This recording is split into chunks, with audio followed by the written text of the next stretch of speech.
right, make sure you're clear. Pull that trigger, pull it back, push down the, I don't know, whatever takedown little deal. And from here, what you're gonna do is you're gonna take this pin out and this pin out. You're gonna push them from left to right if you're looking down the muzzle. So left to right, and you put them back in right to left. It's not really so important with this gun, but it's more important with the Gen 3s.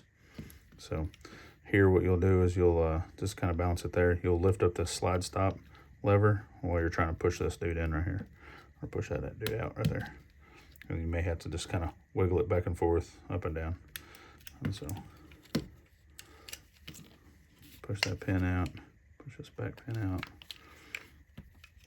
push or pull the locking block up, and then the slide stop lever, and then so that spring right there stays in there. We don't want to pull that thing out or anything. And then just pull from the ejector there, just pull this out. What you'll do is you'll take this trigger bar off. Notice right here, this is under this right here. So what it looks like when you take it apart is this and that. So when you put that back in, you want to make sure you go in and under it. And it looks like that. This right here is wrong. Now you can put it together and it may work a little bit, but that's going to be wrong right there. So you got to make sure that dude's up under there. So you'll take this Glock one out, you take this connector out, you'll just take your Glock punch, push through here, that'll shoot out your connector. So you take your Apex one, put it in here, take a little gun grease, dab it right here, take this guy, put it up under that little J hook, and together like that. So you're putting grease right there where those two metal pieces rub together. And then from there, stab this dude in. Put your slide stop back in. Put your locking block back in. You'll kind of look in here. If you need to, you can put your little tool in there and kind of just waller it around, kind of make it smooth. You'll take this big guy here, push that in from right to left, take this one in, right to left.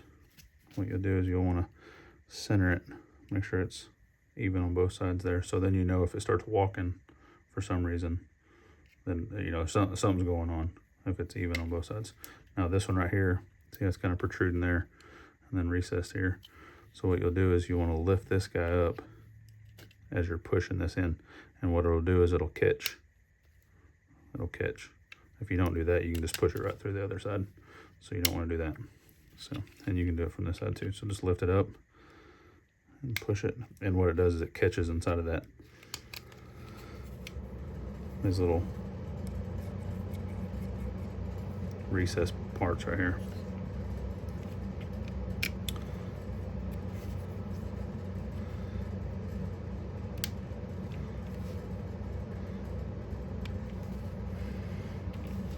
And then I put gun grease here on these lugs, gun grease there.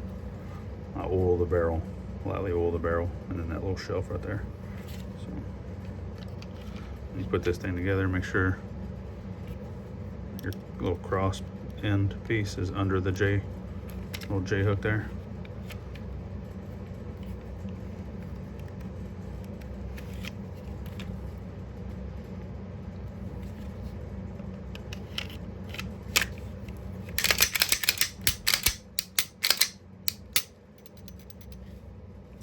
That firing pin, when you pull the trigger back, firing pin should be loose. Cock it back, should be able to, you know, drop the hammer just like the M16. Pull it, keep it pulled back, reset it. You should feel the reset, and drop down. Put an empty mag in here. Push this back. You want to see this guy push up from the mag. You want to see that push up from the mag. At that point, release the mag, take the mag out, and then pull the slide back, and you want to see this drop down, just like that. And that way you know all the internals was installed correctly. Again, that's kind of a procedure you want to do just to get used to doing that on the Glock, more for the Gen 3. So anyway, that's it, bud.